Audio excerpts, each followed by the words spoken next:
Salve, salve pessoal, sejam todos muito bem-vindos a mais um episódio do Wesley Delanogari Podcast. Hoje estamos aqui novamente com o Jean Leonardi para um papo que acho que vai render bastante. Então, desde já, se posiciona na cadeira e vamos aprender. Antes de começar o podcast, eu gostaria de dizer que se você de fato quiser entender esse assunto, se você de fato quiser compreender o que a gente vai falar aqui hoje, que é um tema bem complexo e que demanda uma atenção para compreender, eu preciso da sua atenção. A gente precisa que você preste atenção no episódio de fato, para que você compreenda o conteúdo de uma maneira geral, e muito provavelmente isso vai abrir seus olhos aí para uma série de coisas no que diz respeito à saúde mental e sofrimento psíquico, ok? Jean, vamos começar pelo começo, cara. Quando que na literatura científica ou na academia ou na ciência de uma maneira geral nós precisamos nos preocupar em caracterizar e criar uma divisão entre normal e patológico? Como é que funcionou isso na história? Cara, isso já vem de séculos e séculos atrás. Antigamente, quando a gente fala em Grécia Antiga, em Idade Média e assim por diante, a patologia, a doença mental, a normalidade, ela era entendida, ela era interpretada geralmente como algo de causa mística, algo dos deuses ou de algum demônio, de alguma coisa fora do âmbito científico. Tá?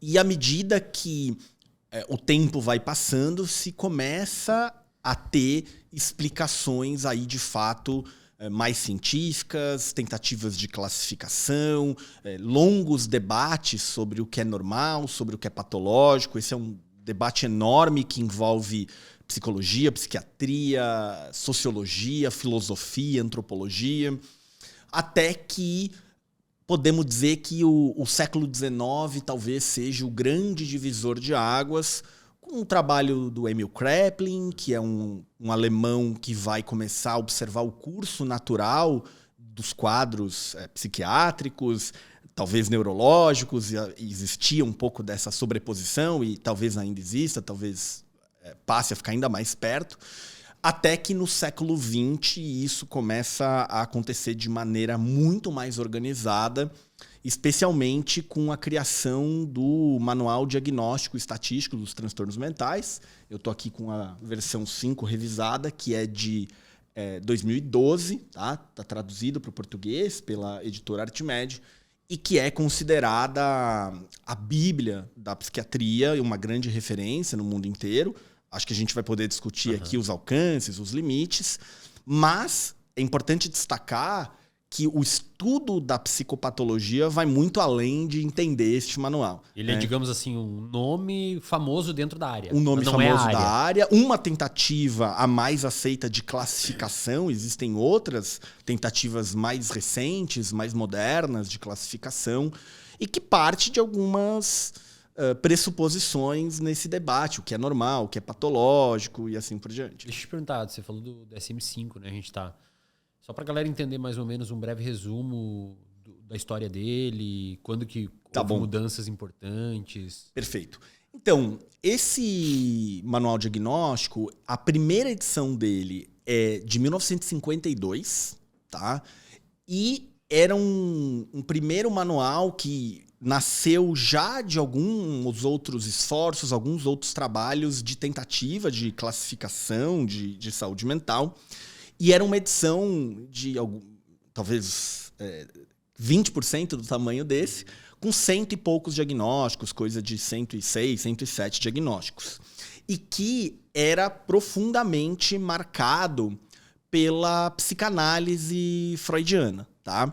Eu trouxe, Wesley, umas pequenas seleções do original desse Manual Diagnóstico Estatístico dos Transtornos Mentais, da primeira edição. Tá? Então, já aqui no prefácio, no forward, ele vai contar um pouco dessa história, da busca de uma nomenclatura, como que se começa a acontecer ali em 1927, 28, como isso vai se desenvolvendo e assim por diante.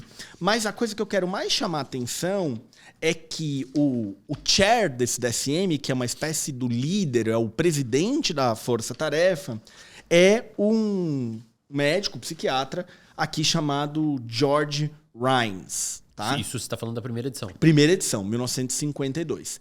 E o George Rhines foi um médico bem importante na época que tinha profunda e longa formação em psicanálise. Inclusive, ele tinha passado pelo processo de análise didática, que é a forma mais avançada, digamos assim, de se tornar psicanalista. Então, quando você vai para o DSM-1, que é de 1952, e para o DSM-2, que é de 1968, você vê a terminologia psicanalítica aqui em vigor, né? Então, se separavam as coisas em psicose, neurose, perversão. Tá? Basicamente eram as grandes categorias. Tanto que você vê aqui no índice, tá? Você vai ter lá um capítulo inteiro sobre as neuroses, sobre os problemas orgânicos não psicóticos e assim por diante. Tá? Até achei muito engraçado, cara, que você vê aqui, eu marquei aqui, ó, este manual você pode comprar ele a $3,50 aqui em 1968. E se você comprasse 10 cópias ou mais, tinha desconto, 50 cópias ou mais, tinha desconto. Então, essas primeiras 2 edições do DSM, do Manual Diagnóstico e Estatístico dos Transtornos Mentais, eles ainda estavam nessa fusão que era a psiquiatria, o cuidado com a saúde mental, a psicanálise. Ainda existia uma sobreposição muito grande entre essas duas coisas. Assim. O campo da saúde mental era dominado pela psicanálise. Assim, tá? E isso vai mudar em 1980, quando surge a 3ª edição do Manual Diagnóstico e Estatístico dos Transtornos Mentais. Então, de 1980. Agora, por que surge uma nova edição e que é completamente diferente do DSM-1 e do DSM-2? Tá? A maior limitação que o DSM-1 e o DSM-2 tinham é que eles eram muito dependentes da interpretação do profissional que estava fazendo o diagnóstico. Porque o profissional tinha que enxergar esses processos psicanalíticos que são postulados do Sigmund Freud, que não tem uma sustentação empírica robusta. Isso levava a um sério problema de confiabilidade. O que é confiabilidade? Confiabilidade é o seguinte: imagina que eu tenho uma certa sintomatologia e eu vou no Dr. João. O Dr. João diz que eu tenho transtorno de depressão maior. E agora eu vou no Dr. Eslen e o Dr. Eslen me dá outro diagnóstico. Isso aqui é um problema de confiabilidade. Então, os diagnósticos, eles são diferentes. Uma coisa que marcou profundamente essa discussão é esse artigo aqui do Rosenhan, que chama On Being Sane in Insane Places. Esse é um artigo que foi publicado em 1973, então a gente já tinha o DSM-2 e o 3 ainda não, o 3 é de 1980. E o que o Rosenhan fez? Olha que curioso, cara. Ele pega 8 pessoas, inclusive ele mesmo, e essas pessoas se apresentam em hospitais psiquiátricos como se fossem pacientes. Tá? Então, são 8 pseudopacientes. E eles vão lá em 12 hospitais diferentes ao longo da pesquisa e eles dizem o seguinte, eles contam toda a verdade da vida deles à medida que o profissional vai perguntando. Então, como é que você se sente quando você acorda? O que você faz à tarde? Qual que é o teu emprego? Eles vão respondendo verdades com uma mentira. A mentira é que eles tinham uma alucinação auditiva, que eles escutavam uma voz que dizia a palavra thud. Thud em inglês é tipo pancada, batida. Mas eles falavam a mesma mentira em todos os lugares. Em todos os lugares. Né? Então, eu escuto essa voz que fala essa palavra aqui, fala thud e tal, não sei o quê. O que acontece com esses 8 pseudopacientes? Todos eles são internados. 7 deles recebem diagnósticos de esquizofrenia. Eles são medicados com antipsicóticos e afins. E o tempo de internação varia de 7 a 50 e tantos dias. Tá? E aí, o que eles começam a perceber? que qualquer coisa que eles faziam ali na rotina do hospital... Então, sei lá, o cara ia lá e fazia uma anotação no caderno dele e tal. Isso era interpretado como sintoma daquele diagnóstico. Tá vendo? Então, o cara escrevia lá no caderninho e dizia... ele devia estar tendo uma alucinação, um delírio, tá registrando alguma coisa, etc. E aí, quando o Rosenhan publica esse artigo, e ele publicou nada mais, nada menos na revista Science... eu imaginei que fosse pela cara. Pela cara, né? Então, assim, né, uma revista de altíssimo impacto, isso gera uma comoção na comunidade psiquiátrica, que diz assim, cara, esse sistema diagnóstico é muito ruim, assim, tipo, ele é zero confiável, ele tem um problemão. E aí, alguns críticos começaram a dizer assim, não, isso aí é porque esses hospitais eram ruins, esses pseudopacientes foram em médicos mal treinados e assim por diante. E aí, um hospital lança um desafio para o Rosenhan, fala assim, pode mandar aqui todos... pseudopacientes que você quiser, que a gente vai identificar um por um. No caso, só para deixar claro para a galera, a crítica dele no artigo foi que como que os caras diagnosticaram uma coisa que a pessoa não tem? Era mais do que isso. Era assim, um cara que tinha uma vida totalmente normal, dizendo que eu via uma voz, uma palavra muito pequena, entendi. Sem nenhum impacto na vida cotidiana, sem problemas no trabalho, na vida amorosa, na criação dos praticamente filhos. Vocês ferraram o cara. Ferraram o cara, internaram o cara 2 meses no hospital, tiraram ele de longe da família, do trabalho, deram medicação, entendeu? E tudo que o cara fazia de normal, por isso que chama, né, sobre serção em lugares insanos, assim, o artigo. Então, coisas da vida do cara ali vistos como patologias. Perfeito. Tá? Então, aí esse hospital provoca, o Rosenhan fala, pode mandar os pacientes falsos que a gente vai identificar. E o Rosenhan fala, beleza, nos próximos 3 meses eu vou mandar. Passa 3 meses, esse hospital fala assim, em 3 meses nós tivemos 192 pacientes internados. Estes 41 listados são os seus pseudopacientes. Só que o Rosenhan não tinha mandado nenhum. Isso veio uma discussão enorme que foi... Cara, mas o que é patologia? O que é doença mental? O que é um transtorno? Além disso, o quão bem nós estamos fazendo... para a saúde mental da população, das pessoas. Então, isso acabou culminando na publicação, antes da publicação, obviamente, em todo um trabalho de 7, 8 anos, tá? Do DSM-3, que foi coordenado por um psiquiatra de extrema importância na história chamado Spitzer. Uhum. Tá? Então, qual foi a proposta do Spitzer? Ele pega esses 2 DSMs que existiam aqui, o DSM-1, o DSM-2, que eram manuais bem calcados em psicanálise, e ele reformula isso, meio que ele começa do zero, assim. Ele faz um reboot mesmo, com algumas características. Então, primeiro, ele passa a fazer descrições ateóricas. Então, em vez de, assim, isso é uma reação... por causa de um mecanismo mental XYZ, ele passa a fazer descrições puramente topográficas, descrições puramente formais. Então, a pessoa sente tristeza, a pessoa checa a panela no fogo 300 vezes, a pessoa se bate. Então, nenhuma explicação para isso. Ele começa a fazer essas descrições ateóricas, assim, de sinais e sintomas. Deixa eu abrir um parênteses e explicar o que é sinal e sintoma, só para a galera entender. Geralmente a gente fala os sintomas, e eu também falo meio como sinônimos. Qual que é a diferença? É uma diferença bem pequena. Sinais é qualquer coisa que é publicamente observável. Então, se eu tô aqui cutucando a minha mão, me batendo, ou tô inquieto na cadeira, isso é um sinal. Você vê, quem estiver na sala vê, o professor vê, a mãe vê, o psicólogo vê, o médico vê. O sintoma é algo que ninguém vê, mas que eu preciso contar para alguém. Né? Tipo, eu sinto um nó na garganta, eu me sinto triste, eu tenho vontade de morrer. Essa é a única diferença. O sinal é publicamente observável, o sintoma não. Tá? Então, o que ele começa a fazer? Descrever sinais e sintomas de maneira ateórica, sem essas explicações etiológicas, sem dizer o que causa isso é um mecanismo mental, psíquico, XYZ, tá?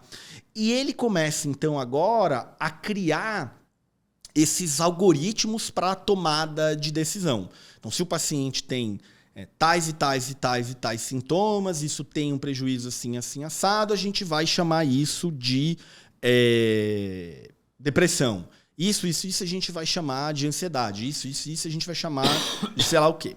E ele é o primeiro cara que vai propor uma distinção entre transtornos de personalidade e outros transtornos. Perfeito. Você tem os transtornos de humor, os transtornos de ansiedade, os transtornos de neurodesenvolvimento e transtornos de personalidade de outra categoria.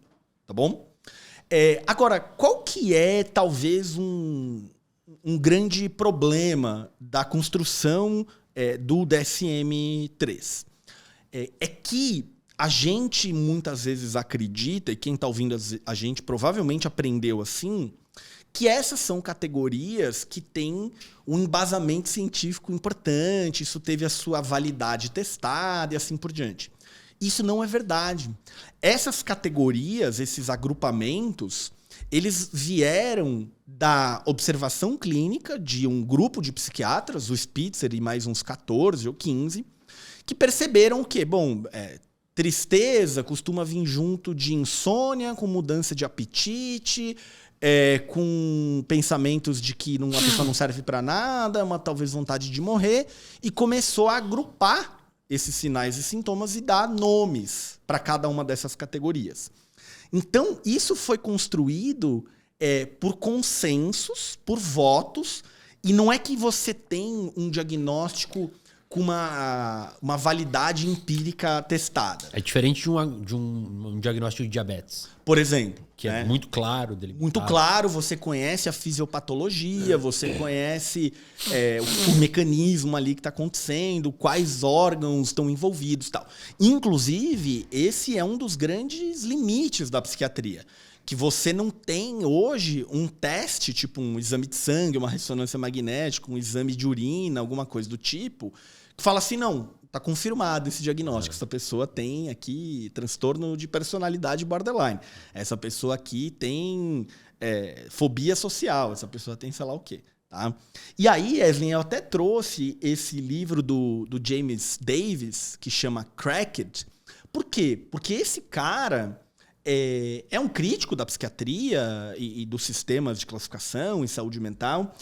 Essa discussão de crítica à psiquiatria, a gente vê muita gente com argumento raso, com críticas assim ideológicas infundadas. Só que esse cara fez uma coisa que foi o seguinte, ele entrevistou o Spitzer. Que foi o cara que organizou o DSM-3. O cara que fez o DSM-3. Ele entrevistou o Alan Francis, que é o cara que fez o DSM-4. A gente chega lá já.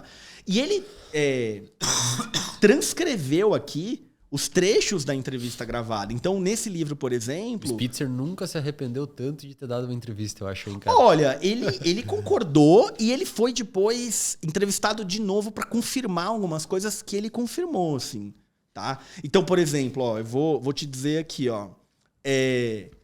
aqui tem uma discussão que é assim, como é que vocês decidiram que para alguém ter depressão, a pessoa tinha que ter 5 sintomas por 2 semanas e não tipo 4 sintomas ou 6 sintomas por 3 semanas ou por 1 mês? Como é que foi decidido isso, né? O entrevistador pergunta. E o Spitzer responde aqui, isso está transcrito. Uhum.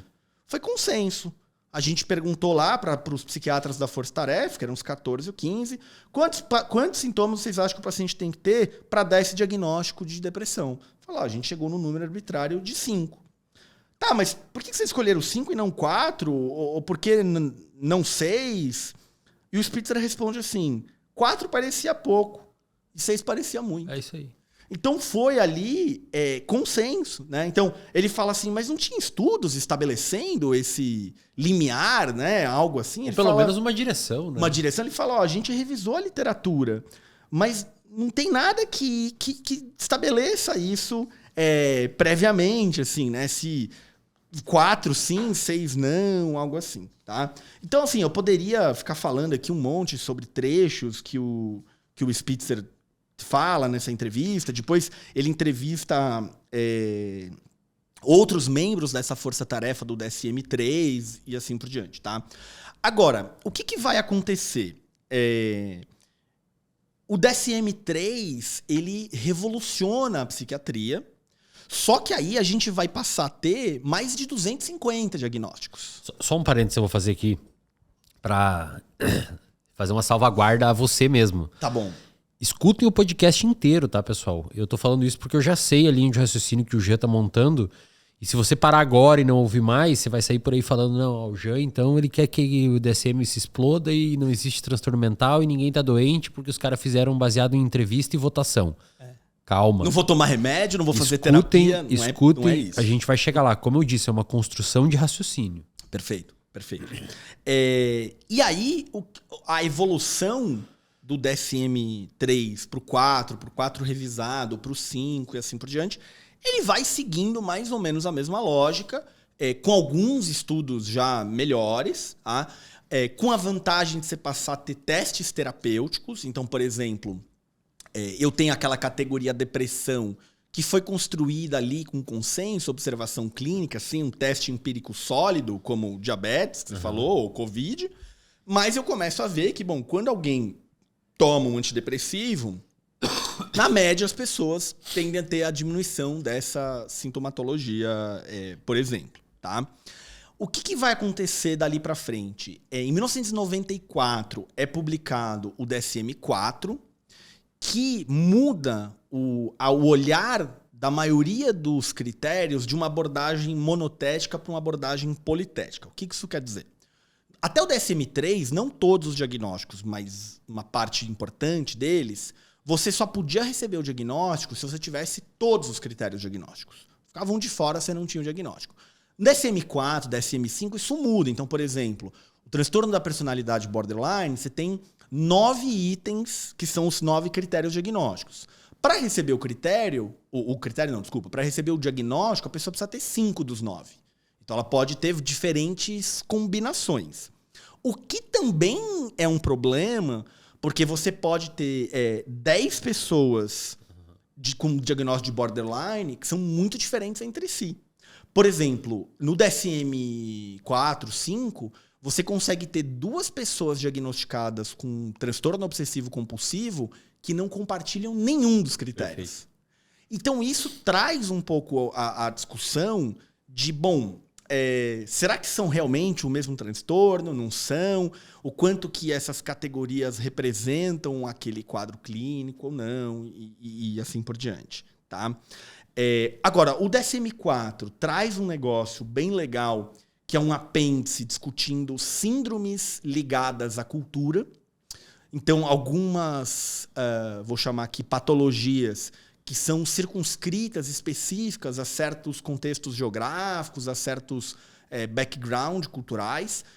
Por quê? Porque o DSM é um manual norte-americano, né? Ele é feito pela Associação Americana de Psiquiatria e, apesar de ser dos Estados Unidos, ele está inserido no mundo inteiro, tanto que a gente está aqui no Brasil falando dele, né? Inclusive, ele é muito mais usado no mundo inteiro do que a própria CID, que é a Classificação Internacional de Doenças, que teoricamente é internacional, é consenso mundial e tal. Tá? E aí o que acontece? No DSM-5, você tem uma nova revisão, ele é publicado em 2013, esse é revisado em 2012. Você tem a mudança de algumas estruturas, de alguns diagnósticos e tal. Só que o que começa a acontecer? Por exemplo, o próprio presidente da Força Tarefa do DSM-4, que é o Alan Francis, lá em 94, quando saiu o DSM-5, ele escreveu um livro atacando o DSM-5, dizendo que a psiquiatria estava patologizando todo mundo. Por que disso? Porque o DSM-5, ele, além de ter aumentado ainda mais o número de diagnósticos, então se você considerar as subcategorias, você chega a quase 400 diagnósticos, tá? E, além disso, ele diminuiu o limiar para outros diagnósticos. Ou seja, engloba mais gente. Você pega muito mais gente. Então, por exemplo, no DSM-4, para uma criança ou um adulto, receber um diagnóstico de transtorno de déficit de atenção e hiperatividade, toda aquela sintomatologia precisaria ter aparecido até os 6 anos de idade. Então, tudo bem, você pode procurar com 30 anos de idade, mas aí ele vai investigar, o psicólogo, o psiquiatra, se até os 6 anos de idade você tinha aquilo. Ou seja, se na época tivesse começado com 10 anos, você não teria o diagnóstico. Falar, isso aqui é outra coisa, vamos olhar sob outra ótica e tal. No DSM-5 mudou para 12. Pois é. Aí o de 10 anos teria. O de 10 anos teria. Então, englobou um monte de gente. E aí tem toda uma discussão de... Será que a gente não está patologizando todo mundo? Será que a gente não está, com isso, medicalizando excessivamente? Será que a gente não está mais atrapalhando do que ajudando? Tá? E essa é uma discussão já antiga. Inclusive, eu trouxe esse livro aqui, que é um clássico, baita clássico, do... Quer um café, Gê?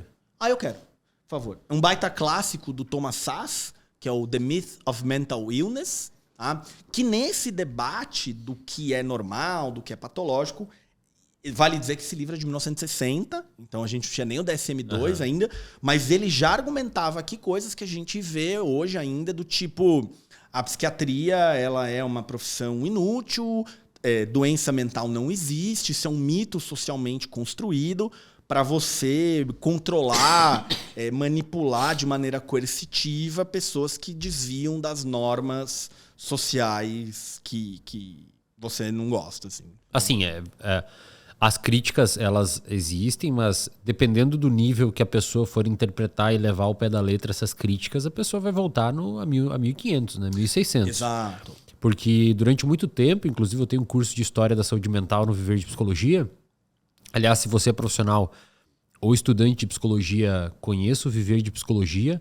Vou pedir para o Matheus deixar o link aqui na descrição, no primeiro comentário fixado, que é uma formação completa com mais de 250 horas de aulas distribuídas em 60 cursos dentro de um plano pedagógico para você ter aí a sua efetividade clínica garantida, tá? Inclusive tem um curso gigantesco do Jean lá dentro de psicopatologia que fala tudo isso muito mais detalhado.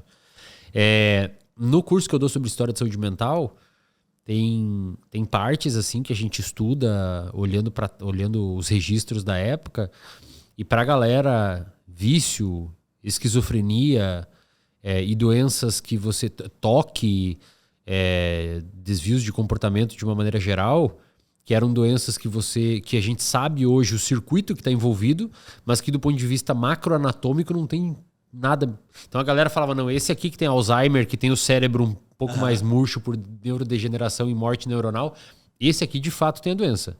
Esse outro aqui que apresentava uma série de comportamentos de vício, de alucinação e etc. em vida, mas a gente abriu no pós-mortem e o cérebro está normal, porque a disfunção é microanatômica, em circuito, em neurotransmissor, esse aqui era mau caráter. Né?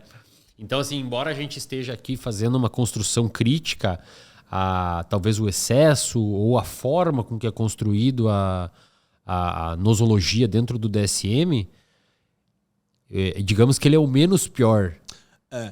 Hoje, e eu acho que eu queria fazer um comentário e complementar isso que você disse. Quando você trouxe essas questões neurobiológicas, inclusive uma das discussões hoje importantes sobre os problemas do DSM é o quanto que ele ainda não conseguiu incorporar, absorver o conhecimento das neurociências no estabelecimento desses critérios diagnósticos, né? Agora, eu acho que tem uma coisa que a gente precisa entender, que é assim... Então, peraí. E esse é um episódio, Wesley, que eu morro de medo da pessoa parar na metade. Por isso que eu falei no início. Eu morro de medo que a pessoa pare na metade. Por quê? Porque talvez a pessoa possa parar de vir aqui e falar assim, puxa, então esses psiquiatras, eles são... patologizadores. Eles são patologizadores, eles são um bando de serviçais da indústria farmacêutica, eles fizeram esse trabalho, não serve para nada, obrigado. E assim por diante. Eu acho que a gente tem que fazer a pergunta que é, por que eles começaram a classificar? Certo? Por que eles querem um manual? Por que eles querem uma espécie de dicionário para o cara ir te avaliando clinicamente, saber se você tem A, B ou C? Então a gente tem um conjunto grande de motivos do porquê criar classificações. Tá? Talvez principal, ou primeira delas, tem a ver com a confiabilidade. Uhum. Então, eu preciso garantir algum consenso entre os profissionais da saúde mental, um psicólogo, um psiquiatra, um terapeuta ocupacional, um enfermeiro, uma enfermeira que trabalha com saúde mental, de, bom, isso aqui a gente vai dar este nome. Imagina se você chama isso de xícara, eu chamo isso de porta e ele chama isso de maçã. Cara, não dá, entendeu? A gente não vai se entender. Então, acho que a primeira coisa é ter esses critérios bem estabelecidos para a gente concordar do que se trata aquilo. Agora, a partir do momento que a gente concorda com esta categoria, então vamos chamar este agrupamento de coisas, a co-ocorrência desses sinais e sintomas de este de depressão, este de bipolar, este de ansiedade generalizada e assim por diante, agora eu consigo pegar essa categoria e estudar os fatores de risco. Então, por exemplo, que variáveis genéticas levam alguém a ter depressão? Que variáveis ambientais levam alguém a ter depressão? Que variáveis genéticas levam alguém a ter ansiedade, assim por diante. Além disso, a partir do momento que eu concordei com a categoria, identifiquei fatores de risco, agora eu posso avaliar prognóstico. Então, o que é o prognóstico? É o curso natural da doença. Então, esse indivíduo aqui que tem essa sintomatologia que eu agrupei e chamei de X, de depressão, de bipolar, de ansiedade, o que eu espero que aconteça com ele? Ele vai ter uma vida produtiva, ele vai ser feliz, ele vai conseguir dar conta da rotina dele, ele vai morrer mais cedo, ele vai ficar pior, ele vai melhorar sem tratamento. O que vai acontecer com esse indivíduo? Outra vantagem de você classificar é qual? Agora que eu classifiquei, eu posso começar a procurar por tratamento. Perfeito. Né? E por prevenção. Então, por exemplo, agora que eu concordei que essa categoria aqui chama bipolar, eu posso ver, será que tais fármacos ajudam nisso? Será que ter uma rotina de sono, boa alimentação, fazer exercício físico, diminui a sintomatologia deste problema? E agora que eu identifiquei fatores de risco, identifiquei prognóstico, consigo identificar tratamento, consigo conversar com colegas na área. Agora eu saio do ambiente de pesquisa e eu tenho agora um paciente que se enquadra neste rótulo, eu mais ou menos já sei como ajudá-lo. Porque eu já tenho uma terapia que foi pesquisada para aquilo, eu tenho um remédio que foi pesquisado para aquilo, né? Eu consigo escolher melhor a intervenção que deva ser feita. E tem mais um motivo do porquê classificar, que a classificação, um diagnóstico, pode dizer respeito a direitos. Então, uma aposentadoria por invalidez, a direito a um crachá para que você tenha preferencial numa fila. Então, assim, a classificação ela não é o produto de pessoas mal intencionadas, que não tem nada melhor para fazer da vida e que estão querendo patologizar a vida cotidiana. São pessoas que estão tentando classificar por todos esses motivos, fatores de risco, tratamento, pesquisa. Agora, é uma classificação que ela não é perfeita, ela tem os seus problemas e talvez um deles seja um excesso de patologização. Então, esse debate, eu costumo ver dois extremos. Eu costumo ver o extremo, que é um pouco o extremo do Thomas Szasz, que é... doença mental não existe, transtorno não existe, você não devia tomar remédio, isso é uma invenção do lobby da indústria farmacêutica, nada disso existe. E, por outro lado, um risco da gente começar a patologizar tudo. Né? Então a gente tem aqui o Wesley, ele gosta de dormir cedo, então ele tem síndrome do sono cedo. Sono cedo, né? O Wesley ele gosta de comer saudável, fazer atividade física. Tem problema com a autoimagem. Tem problema com a autoimagem. Ou ele é obsessivo, né? Daqui a pouco, assim, a gente tem... Mas assim, uma coisa que é interessante, cara, assim, essa parada, assim, de... O que eu quero dizer? Essa parada de você ir pra esse livro vermelho aí de não existe nada e não tem, para tomar remédio, acho que esse é o mais fácil hoje de contra-argumentar, porque alguma coisa tem, cara. Você vê em exame de neuroimagem de pessoas com ansiedade social e você bota essa pessoa numa experiência de falar em público, alguma coisa assim, ou se provar e tal... acende um monte de área mais do que outras pessoas que não têm. Perfeito. Não sei se a melhor forma é chamar de ansiedade social, é isso que é debatido. Perfeito. Não sei a partir de quando é ansiedade social, acho que é debatido. Mas a questão para deixar claro para a galera, Talvez a forma que a gente está organizando e a intensidade ou não dos transtornos psiquiátricos, ela tem que ser debatida e está sendo debatida. A gente vai falar sobre as alternativas mais tarde. Mas alguma coisa tem, só para deixar claro pro pessoal. Perfeito. Não é que a pessoa com esquizofrenia, com depressão e tal... Não, eu vi lá que o cara citou um autor que falou que isso aí não existe. Existe, tá, pessoal? A gente sabe que tem alterações cerebrais. A questão é, a partir de quando podemos chamar de tal coisa? Perfeito. Aí é um problema. Perfeito. E tem esse debate que é, concordando ou não com esta classificação, concordando ou não com as novas propostas... Existe um debate na literatura, assim, há décadas, que é onde a gente traça o limite do normal e do patológico. Tem algumas tentativas, assim, eu vou te contar que já tentaram, por exemplo... Bom, talvez... É interessante que, assim, todas essas propostas, ideias, nenhuma delas acho que dá conta sozinha, só que todas elas têm um grau de verdade, assim. Deixa eu te contar um pouco delas, assim. Então, por exemplo... Uma tentativa que se fez para delimitar o normal do patológico foi pela estatística, tipo a raridade da condição. Se a gente pensar, tem uma lógica, né? Então, por exemplo, 1% da população mundial tem esquizofrenia. 1% talvez seja raro, né? Se a gente pensa em bipolar, acho que 4, 5%, né? Então, bom, não é uma condição, não é 80%. Então, parece que, pela raridade estatística, faria algum sentido a gente separar o normal do patológico. Ou seja, o que você está dizendo assim, se tiver um transtorno psiquiátrico que cubra 95% da população, aquele lá seria teoricamente o normal. Porque tem muita gente. Pois é. Então, é isso que você quer dizer? É isso que eu quero dizer, só que mesmo pela raridade estatística, a gente tem contra-exemplos. Então, eu vou te dar um... Vamos pensar aqui, por exemplo. Tá, esquizofrenia é 1%, bipolar 4, 5%. Tá, como é que a gente decide o que é raro? É 3%? É 5%? Não, é 10%? É 20%? Acho que esse é um primeiro problema. A gente tem um segundo problema, que é quais dimensões raras a gente vai chamar de patológico. Então, por exemplo, imagina que eu tenho uma pessoa de extrema capacidade cognitiva, muito mais inteligente que a média. A gente vai chamar isso de patológico? Cara que músico, muito foda. Né? Só porque a pessoa não tá ali. Aí a gente tem esse outro problema que é, bom... E condições... Por exemplo, na medicina, gripe é uma doença. E todo mundo tem gripe se vive alguns anos. Né? Tipo, a prevalência na vida é 100%. Né? Então, às vezes o modelo estatístico ele falha nesse sentido. E aí se a gente pensar assim, tá, esquizofrenia é 1%, bipolar é 4%. Mas se a gente pegar as pessoas do planeta e perguntar, elas têm algum transtorno mental? Cara, talvez 100% tenha com as configurações atuais. Né? Então, puxa... Quantos por cento das pessoas não tem alguma fobia específica? Fobia de barata, fobia de cobra, fobia de altura. Isso é um transtorno mental.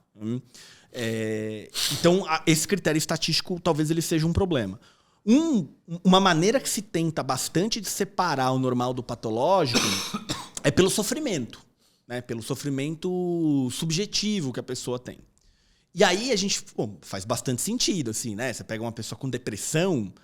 Putz, ela tem um sofrimento ali violento. Você pega uma pessoa ali com anorexia nervosa, com dependência química. Você tem ali um sofrimento importante, né? Tristeza, angústia, prejuízo na qualidade de vida e tal. Mas o critério do sofrimento também tem contra-exemplos. Então vamos pensar. Uma pessoa que tenha transtorno bipolar, que está na fase ali de mania, de hipomania, ela não tem sofrimento. Ela está se sentindo ótima, ela está produtiva, ela está criativa.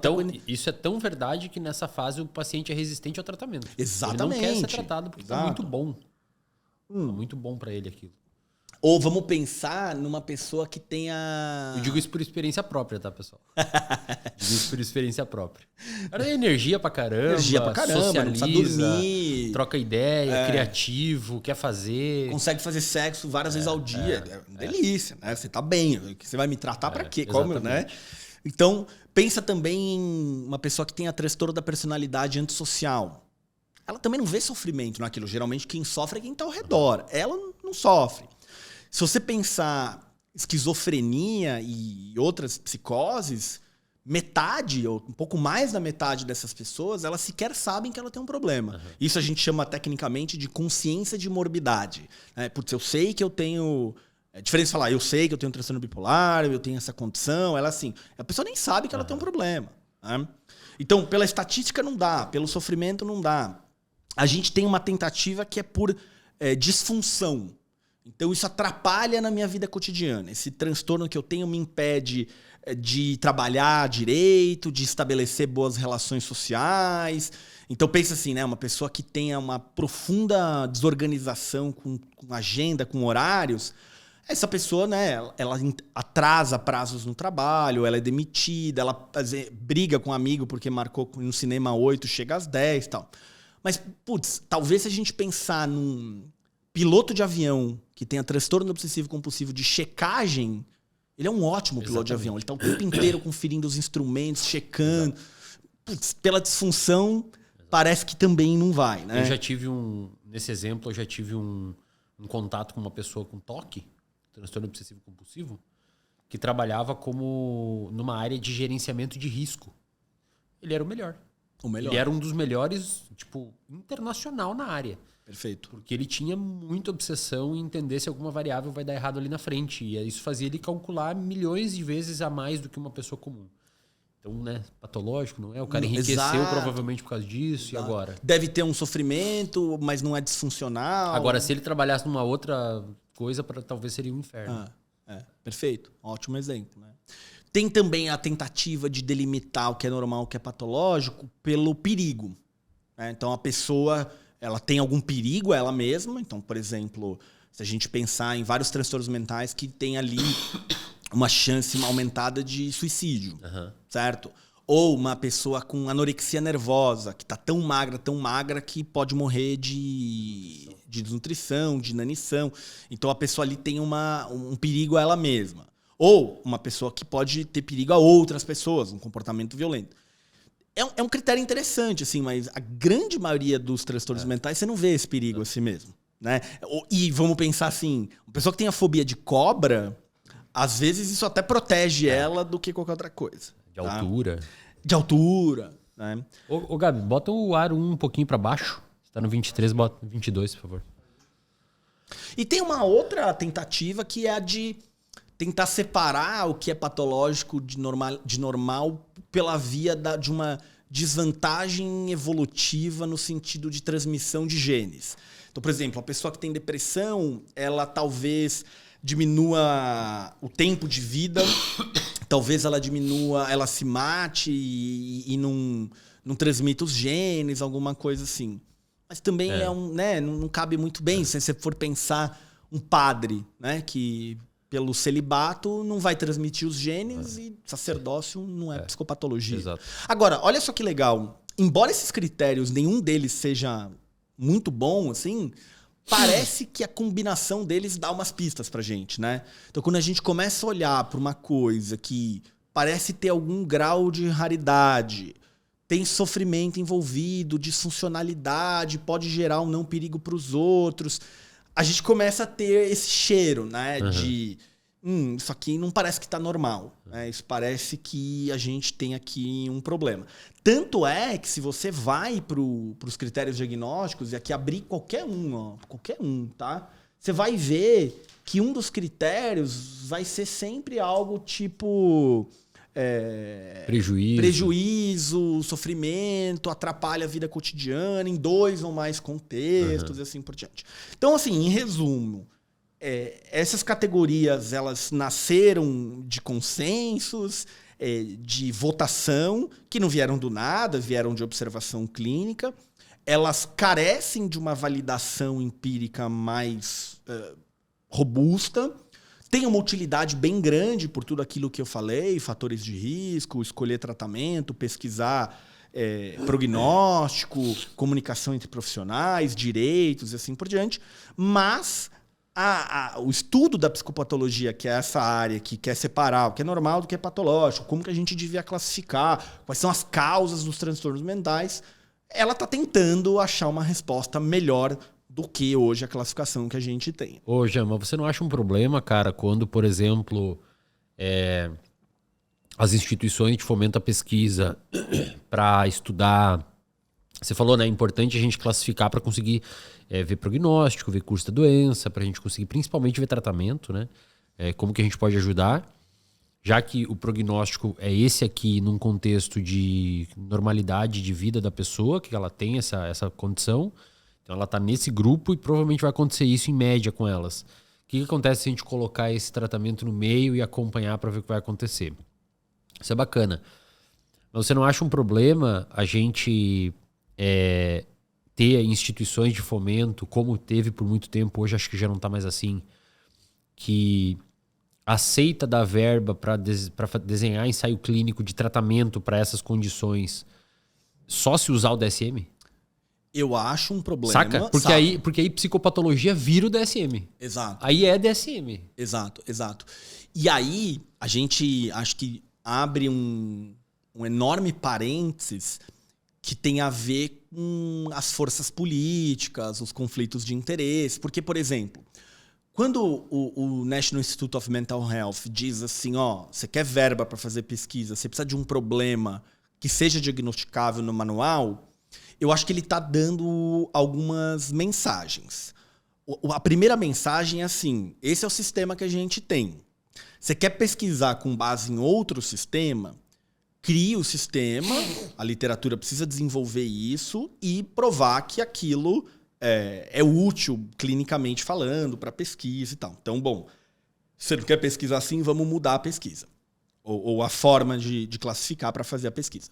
Agora, depende muito, talvez, da visão de quem seja o gestor. Então, por exemplo, durante alguns anos, o National Institute of Mental Health foi presidido, liderado por um profissional, por um professor lá que era a favor de substituir as categorias do DSM pelo RDoC. O RDoC é uma proposta alternativa de você demarcar problemas comportamentais, cognitivos, emocionais, muito mais baseado em marcadores fisiológicos, que pode ser desde genes até uma determinada circuitaria, um determinado grupo de moléculas, assim. Então, enquanto ele estava presidente do National Institute of Mental Health, muita pesquisa foi aprovada usando esse modelo. Aí, essa presidência trocou para um membro lá que não gostava muito do RDoC, preferia as categorias do DSM.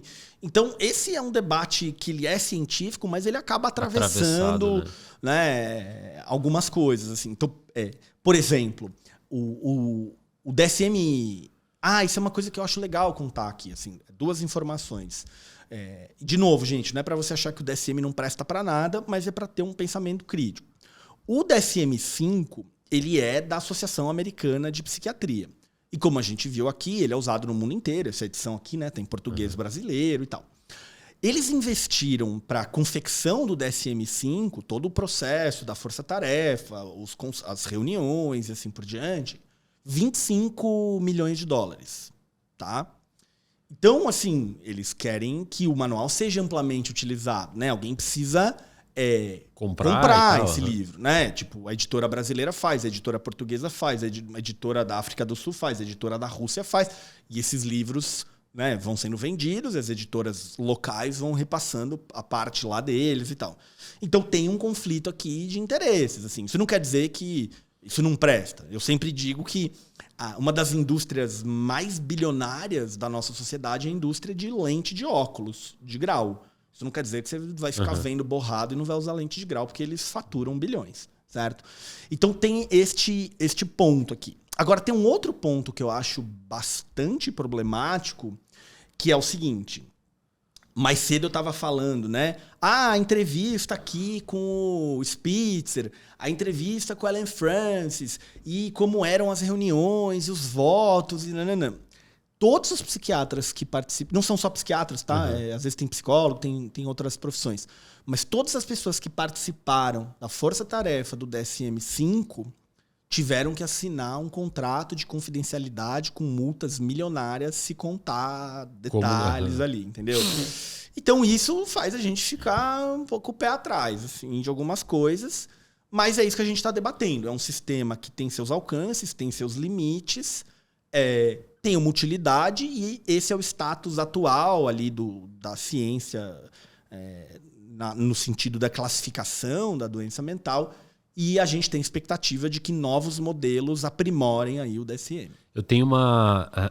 Quando a gente vai ler os artigos que saem dos críticos ao DSM, eles argumentam algumas coisas que nos faz pensar realmente. A primeira talvez seja que desde a criação do manual a gente não viu... A gente primeiro não sabe a etiologia dos transtornos, né? Com clareza. Então, como é que a gente tem uma classificação de uma doença mental que não permite nem que a gente estude de onde ela vem? Talvez não seja realmente a classificação ideal. Segundo, que a gente não viu diminuição de prevalência, né? Desde que o DSM foi... Então, talvez a gente não tenha prevenção direito e tal. E talvez, inclusive, você tenha um aumento da prevalência a partir do momento que você estica os critérios. Por exemplo, houve uma categoria diagnóstica proposta para o DSM-5 que não foi aceita, que chamava Síndrome do Enriquecimento Súbito. Então era assim, você é um cara meio pé rapado, não tem grana pra nada, não sei o que lá. Da noite pro dia, sei lá, você vira um jogador de futebol, você ganha na loteria e você, de repente, tem 50 milhões de reais e anteontem você tinha 50 reais na conta. E aí isso faz você ficar meio deslumbrado, termina umas amizades que você tinha, começa a ter um comportamento mais dane-se o planeta, eu vou fazer o que eu quero. Isso ia ter uma patologia, assim, a síndrome do enriquecimento súbito. Olha só. Então, a gente já tem hoje, por exemplo, categorias envolvendo TPM, atenção pré-menstrual. Café, né? Café, síndrome de cafeína e tal. Deixa eu concluir aqui já rapidão. Desculpa. Não, só para fechar o raciocínio. E aí uma das críticas, acho que mais relevante que a galera faz e que tem mais implicabilidade para nós da área da psicologia é que dependendo de qual paciente que você vê com depressão e qual paciente você vê com ansiedade, eles são mais parecidos entre os dois, mesmo de categoria diferente, do que outro dentro da mesma categoria. Então, assim, você tem a caixinha da depressão que vai daqui até aqui, então você pode ter uma depressão mais ansiosa ou muito melancólica, e você tem a ansiedade que vai daqui até aqui, que você pode ter uma ansiedade um pouquinho mais...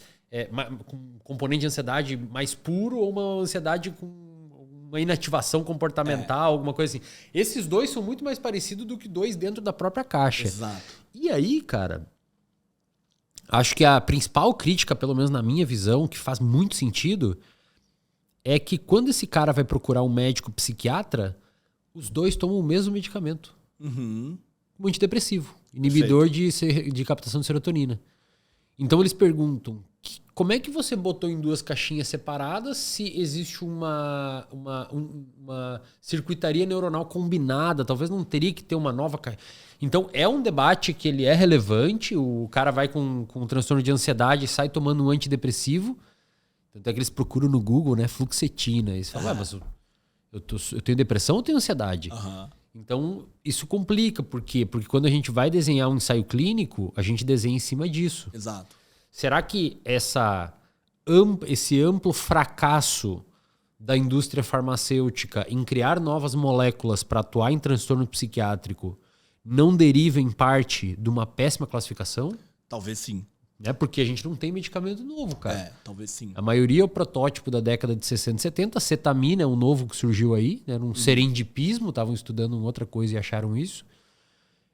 Porque eu fico imaginando como é que você vai tentar dar um tiro se você não sabe o alvo direito. E mesma coisa funciona para tratamento, para criação de psicoterapias, né? Exato. Então, é um debate importante, né? A psicoterapia, ela vem mudando um pouco a sua visão de oferecer protocolos fechados para os diagnósticos, a gente até pode falar disso depois. Agora, isso que você falou é muito, muito importante. Inclusive, tem uma coisa que pouca gente sabe, mas quando o DSM-5 foi lançado em 2013, a grande maioria dos artigos comentavam algo como DSM-5, a promessa não cumprida. Por quê? Porque a categoria diagnóstica do DSM, ainda que não tivesse sido criada por consensos e ela tivesse alguma validade, isso que você falou tem uma relevância muito grande, porque a gente vê 3 grandes limites no DSM. O primeiro deles são essas categorias mais estanques, né? Então, o cara, ou ele tem depressão ou ele não tem depressão. Então, bom, tá. Beleza, vamos pegar o transtorno da personalidade de borderline. Ele tem 9 lá itens para possíveis. 5 ele recebe o diagnóstico. E se ele tiver 4? 2 pacientes podem compartilhar um único sintoma por esse cálculo. Ou 2 sintomas. Eu acho que sim, exato. 1 ou 2 sintomas. Mas vamos dizer que eu tenha 3 indivíduos que compartilham 4. Nenhum dos 3 recebe o diagnóstico. É verdade. Porque E não significa que não tá sofrendo. Não significa que Só não tá que sofrendo. Que tá, cara. Esse cara não vai ser colocado no estudo. Ele não vai ser colocado no estudo. Talvez o psiquiatra medique ele na sua prática privada. Talvez um psicólogo faça algo parecido, mas ele vai ser excluído do estudo. E aí, olha só que interessante. O exemplo que você trouxe da depressão e da ansiedade, às vezes você tem depressão e ansiedade, o cara é mais parecido do que 2 deprimidos. Isso mostra pra gente o problema das categorias estanques. A promessa não cumprida era de que o DSM-5 seria dimensional. Então você não teria, porque pensa comigo assim, ó, vamos pensar em sociabilidade, tá? Vamos pensar que sociabilidade vai desde... Não tem assim, eu sou social, não sou sociável. Exatamente. Né? É um degradê. Não é sim ou não, é um degradê, Exatamente. É um espectro. Então, eu tenho, num extremo aqui, o cara que, ele adora estar com pessoas, quanto mais gente melhor, ele nunca tá sozinho, etc. Até a pessoa que quer viver no quarto escuro, nunca ver nenhum ser humano. E a gente tem aqui um espectro, né? Agora, talvez a gente tenha uma dificuldade de falar exatamente aqui nessa divisão do espectro, que eu vou chamar de normal de patológico. Mas isso não importa tanto. Importa mais assim, qual é o funcionamento que esse cara tem nesse espectro? Isso vale para tristeza, isso vale para perfeccionismo, isso vale, talvez, para qual é a qualidade da minha alimentação. Né? Não tem assim, eu como bem ou como mal. Eu tenho aqui um contínuo, tenho um espectro. Né? Então, o primeiro problema é esse das categorias estanques. Assim. O outro, você já falou, que é o da heterogeneidade. Né? Então... eu tenho ali 2 pessoas que quase não compartilham nenhuma sintomatologia, são tão diferentes entre si e recebem o mesmo diagnóstico. Talvez isso explique porque uma pessoa toma um remédio e se beneficia, a outra toma um remédio e não se beneficia. Talvez isso explique porque que faz a terapia X se beneficia e faz a terapia mesma X e não se beneficia. Só que a gente tem um terceiro problema, que é um problemaço, na verdade, que diz respeito à qualidade dessas categorias, que... nós temos dados hoje que mostram que a comorbidade é a regra, ela não é a exceção. Exatamente. O que isso quer dizer? É mais comum eu ter 2, 3, 4 diagnósticos do que eu ter um só. E geralmente as pesquisas são feitas para um diagnóstico. Ou seja, não é o paciente que chega para nós na clínica. Não é o paciente que chega para nós na clínica. Então, agora, será que se o cara ele tem 3 diagnósticos... será que ele tem mesmo 3 categorias diferentes ou ele tem alguma coisa dimensional que atravessa essas 3 coisas, sabe?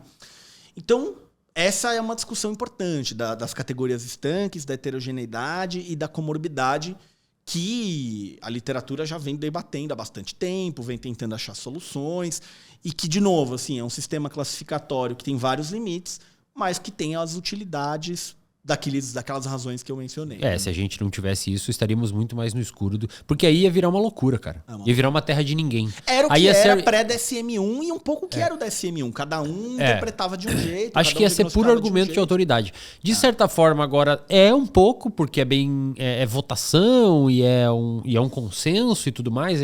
De certa forma, uma autoridade. Mas pelo menos você tem uma redução nas chances de ser um só maluco lá falando um monte de coisa que tá tirando do nada.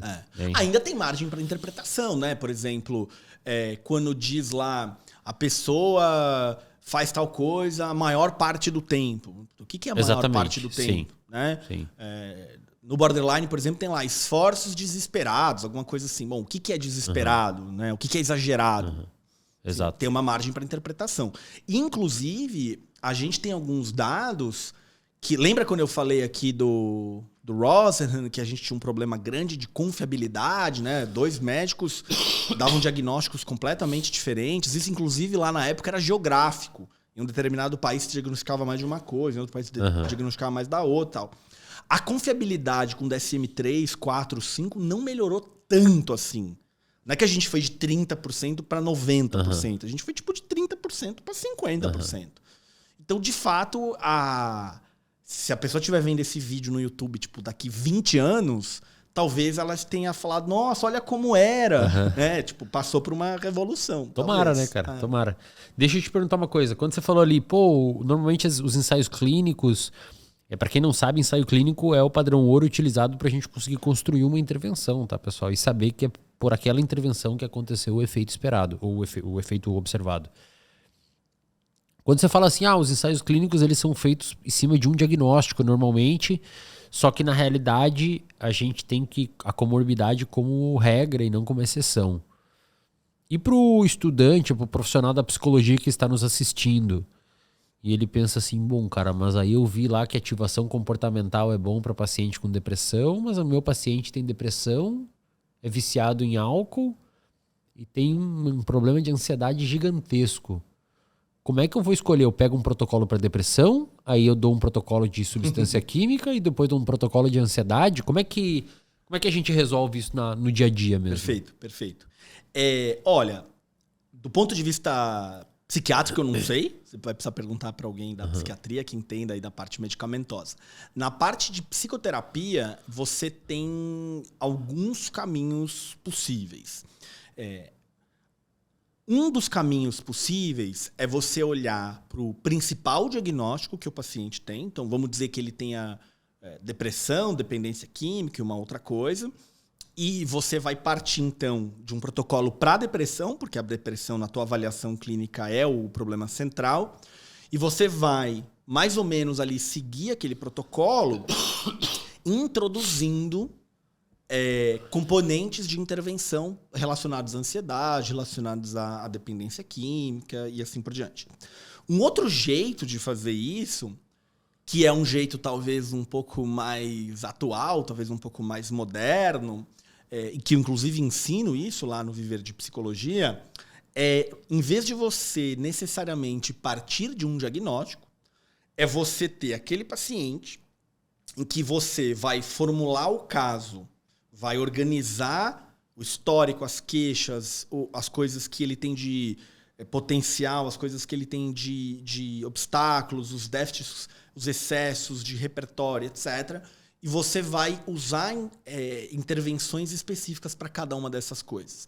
Então, por exemplo, para a parte de anedonia, a pessoa não faz nenhuma atividade, ela não vai trabalhar, não vai estudar, não vai se exercitar, não vai encontrar os amigos. Talvez você vá fazer intervenções no campo da ativação comportamental. Para os pensamentos, crenças distorcidas, interpretações do mundo, talvez você vá usar coisas relacionadas ou à reestruturação cognitiva ou relacionadas à desfusão cognitiva. E aí é uma pessoa que, por exemplo, ela é extremamente desorganizada, com rotina, não consegue ter uma agenda. Você vai usar uma intervenção do campo ali do autogerenciamento, da resolução de problemas. E aí essa pessoa tem, sei lá, uma ansiedade social, você vai trazer dois principais componentes de intervenção relacionados à ansiedade social.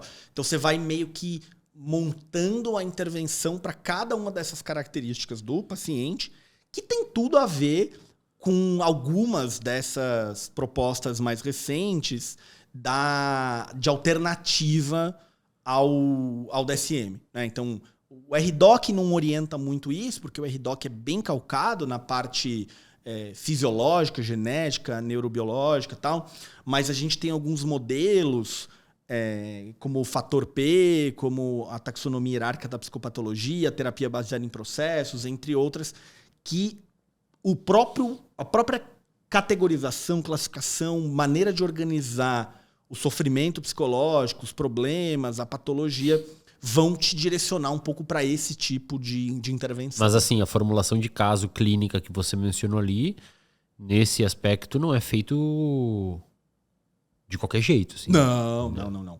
Existe um conjunto de etapas de como que você faz a entrevista clínica, como é que você estabelece os objetivos. Não é tipo, eu acho que vai ser isso aqui. Não. Isso tudo precisa ser baseado em evidências. Né?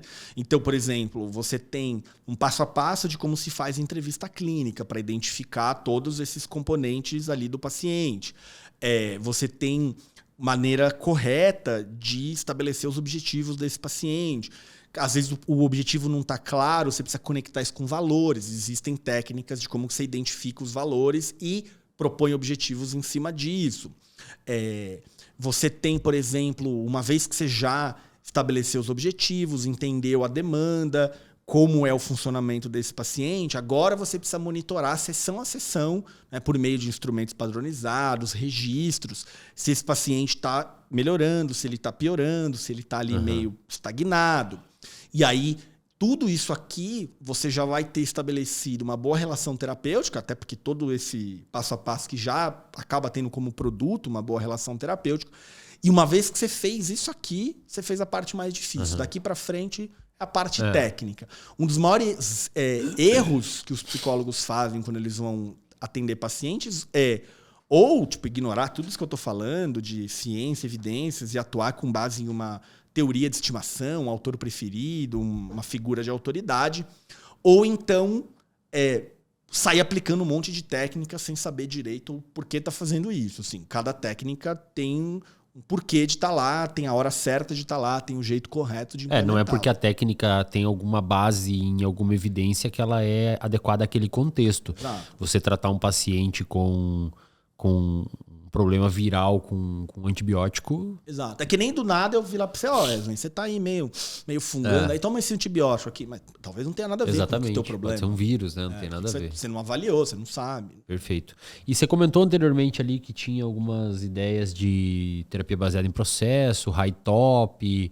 Como é que tá isso hoje, assim, Então, são iniciativas mais recentes. B-Factor, né? B-Factor, Então, a gente tem... O primeiro deles foi o RDoc, que é de 2008, que veio assim, a apresentação formal, né, o lançamento oficial, porque a coisa já vem sendo discutida.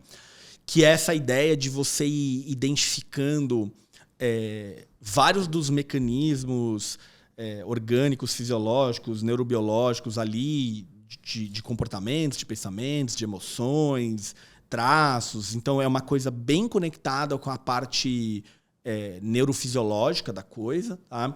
E, por um tempo, como eu disse antes, se conseguiu forçar ele no contexto de pesquisa. É uma iniciativa que tem bastante força, tem muita gente estudando, mas tem muita gente que não gosta pela ênfase excessiva, e eu particularmente concordo com essa parte, na parte orgânica. Assim, né? Acaba ficando de fora a parte dos fatores de risco, ambientais e tal. E assim, eu discordo no sentido de tentar explicar toda a psicopatologia pela parte aí neurobiológica, ao mesmo tempo que, puxa, alguém tem que focar nisso, porque não dá para estudar tudo, não dá para todo mundo estudar tudo ao mesmo tempo. Tem alguém que precisa estudar a parte neurobiológica. Talvez o ideal seria se conversarem. Se conversarem. E se conversarem.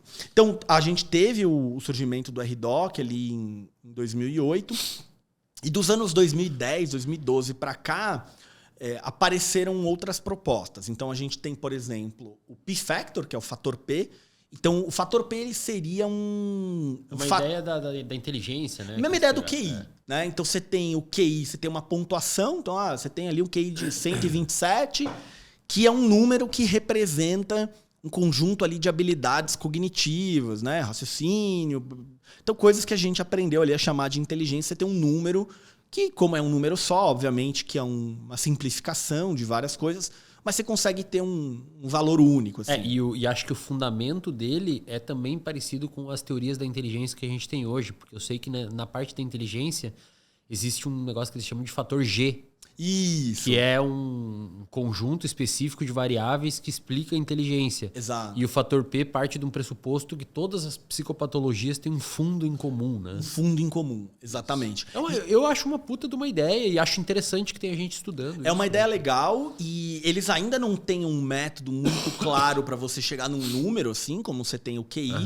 Mas eles fizeram uma coisa que é bem interessante, que eles coletaram dados em massa. Dado pra caralho. E aí, com análise fatorial, eles conseguem ver quais são as coisas que co-ocorrem. Que eu acho que é o inverso do DSM. O DSM é todo mundo meio que concordando, e ali eles pelo menos têm um fundamento estatístico. Eles têm um fundamento estatístico. Isso é interessante.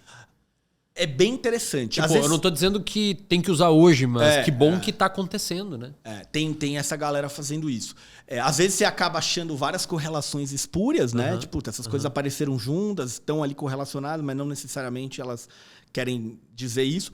Mas a ideia do fator P no longo prazo é você conseguir correlacionar esses agrupamentos de sinais e sintomas que a análise fatorial identificou com variáveis ambientais e genéticas. Né? Então, por exemplo, hoje, quando a gente fala em etiologia de psicopatologias, a gente tem coisas muito genéricas. Assim. Então, a gente sabe que, por exemplo, desigualdade social é fator de risco, que viver em família disfuncional é fator de risco. Pode ser por estresse, é muito amplo. Né? É muito amplo. E eles estão querendo achar coisas um pouco mais específicas. Assim.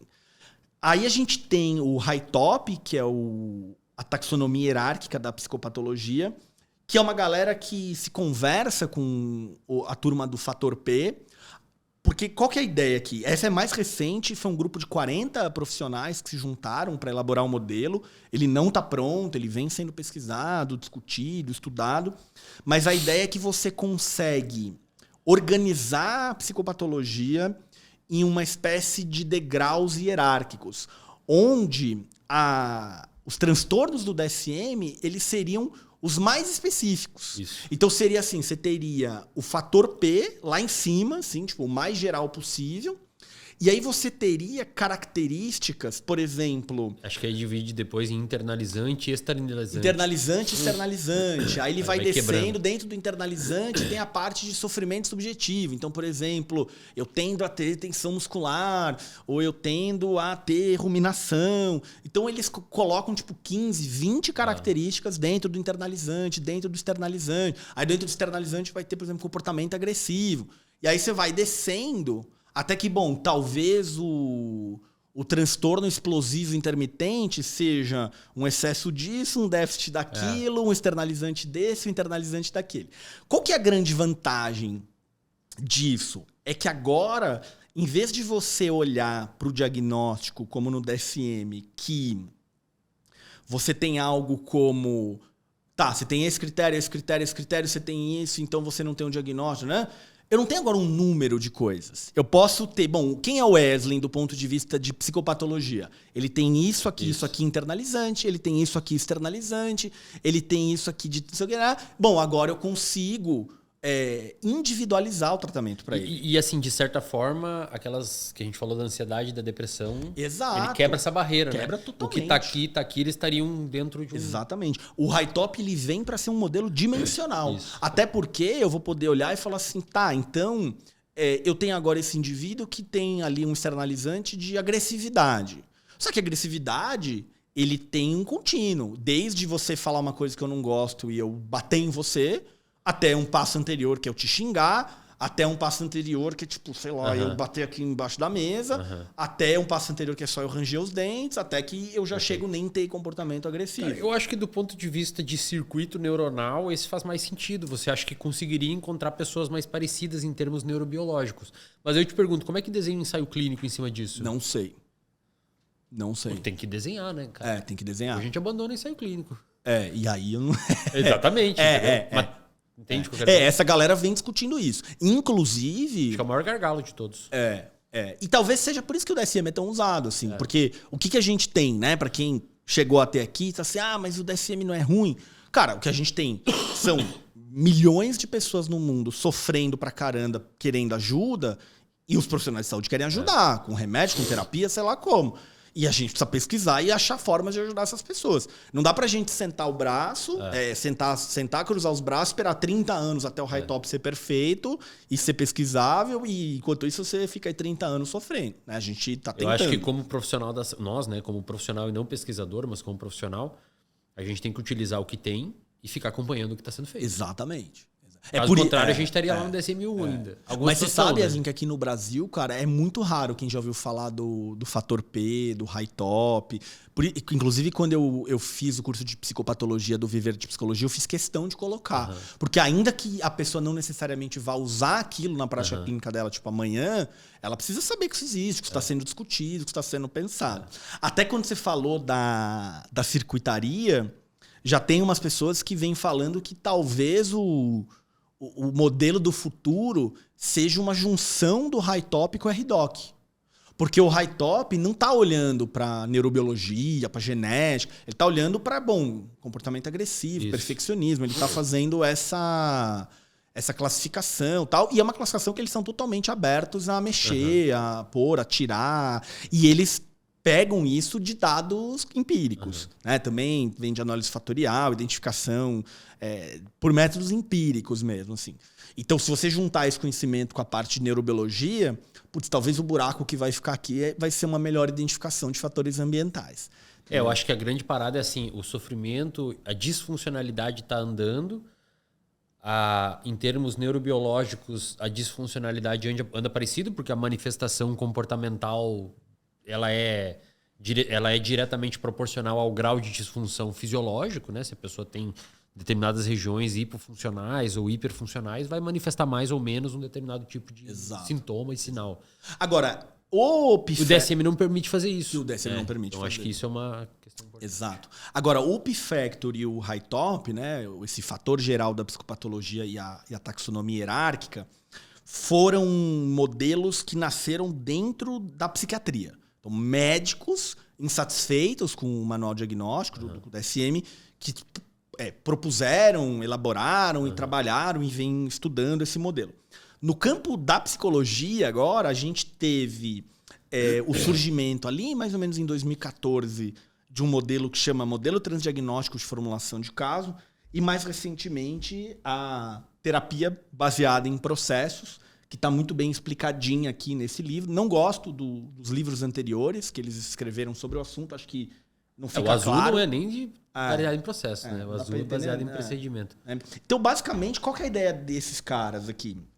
E aqui eu acho que é interessante destacar que a terapia baseada em processos e esse modelo transdiagnóstico de formulação de caso da Rochelle Frank e da outra autora que eu esqueci o nome, muita gente tem olhado para isso como uma mudança na prática da psicoterapia. Isso é 50% verdade, porque do ponto de vista de técnicas de intervenção, ainda são as mesmas. Isso. O que muda aqui é a maneira de conceituar o caso. Então, eu vou começar com o modelo da transdiagnóstico, porque eu acho que ele fica ainda mais claro onde elas querem chegar e como isso é importante e que tem tudo a ver com essa discussão que a gente está tendo de high-top e tal. Qual que é a ideia delas? A ideia delas é assim, em vez de a gente usar essas categorias que tem esses problemas, são estanques, alta comorbidade, heterogeneidade, pessoas muito diferentes entre si tendo o mesmo diagnóstico. E se a gente, em vez de olhar para diagnósticos, a gente olhar para mecanismos? O que ela está chamando de mecanismos? Não são mecanismos neurobiológicos, pesquisa básica. Ela está chamando assim, um mecanismo é o perfeccionismo. Agora, olha só que interessante. Você encontra perfeccionismo muitas vezes em anorexia nervosa. Às vezes, inclusive, você só resolve a anorexia nervosa quando você trata o perfeccionismo. O mecanismo seria um mediador. Eles não citam como mediador? Seria uma variável que vai modificar diretamente o desfecho. Sim, mas se você considerar o desfecho, o diagnóstico. Porque senão eles vão olhar como os próprios alvos. Entendeu? Em vez de eu tratar o perfeccionismo para resolver um problema do diagnóstico, eu vou tratar o perfeccionismo. O perfeccionismo vira o meu alvo de intervenção. Não, sim, isso sim. Mas assim, o que eu quero dizer é que assim, digamos que aqui tem um problema.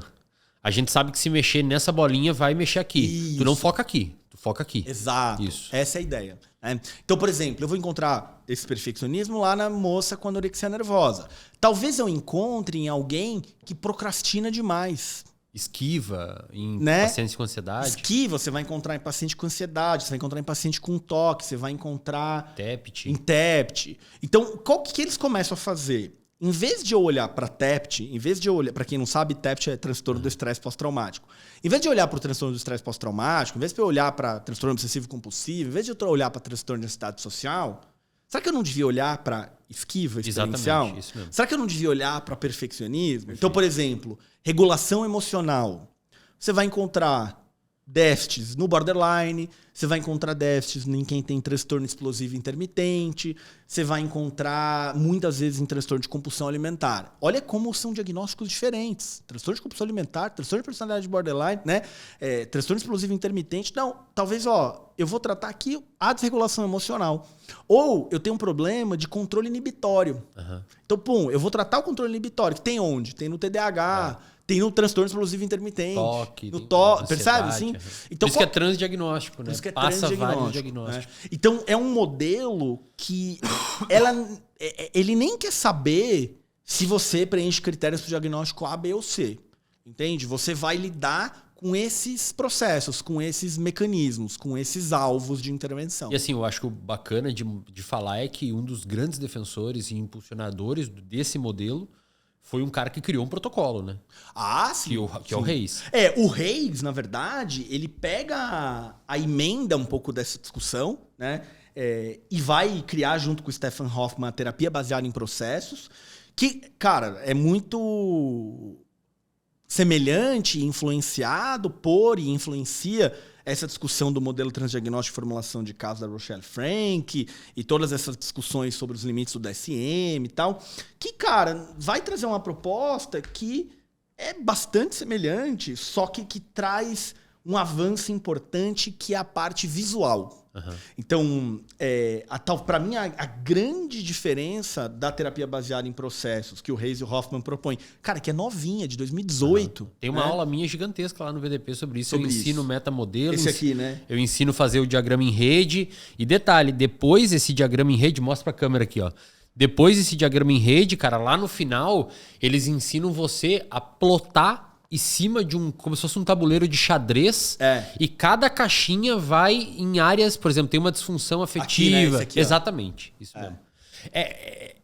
Aí cada flechinha, dependendo da grossura da flecha, influencia mais ou menos. Exato. Você pode atacar determinadas caixinhas de forma diferente, dependendo de quanto ela influencia em outras coisas. Exato, né? Tu vê que tem um nó central no diagrama de rede que está influenciando uma cacetada de coisa. Talvez seja bom ir nele. E eles ensinam. Eu ensino lá na aula, tá, pessoal? Como você identificar qual que é a caixinha, digamos assim, o processo que você tem que atacar e tudo mais. E aí, qual que é a graça disso aqui? Então, o que eu queria chamar a atenção para quem tá vendo a gente aqui, ouvindo a gente, olha como são propostas diferentes, né? Tipo o High Top, o P-Factor, o modelo transdiagnóstico da Rochelle Frank, a terapia baseada em processo do Reis e do Hoffman, mas que todo mundo parte do mesmo lugar, que é uma insatisfação com o DSM, e a gente tem tanto gente da psicologia quanto gente da psiquiatria, que não é tudo idêntico, mas vai chegando em lugares muito parecidos, assim. Então, se você lê, por exemplo, a terapia baseada em processos e o modelo transdiagnóstico, cara, é um negócio que assim, dá vontade de falar para os 4. Vamos sentar juntos, escreve um livro novo, vocês 4, e esquece o que vocês já fizeram aqui, né? E aí, o que é legal? O que é legal é que você consegue olhar para a parte dimensional, superando as categorias estanques. Você consegue dar conta de comorbidade, porque você não está pondo ninguém em categoria, você está olhando para esses mecanismos, né? E você consegue individualizar o tratamento. Uhum. De novo, a gente vai ter um problema de como fazer bons ensaios clínicos disso. É a minha pergunta. Tá?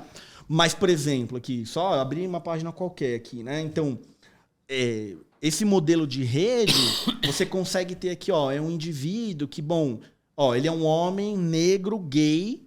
Então, ele deve sofrer um tipo de estresse de minoria, discriminação, preconceito, né? Um país que tem aí um racismo estrutural importante e tal. Legal.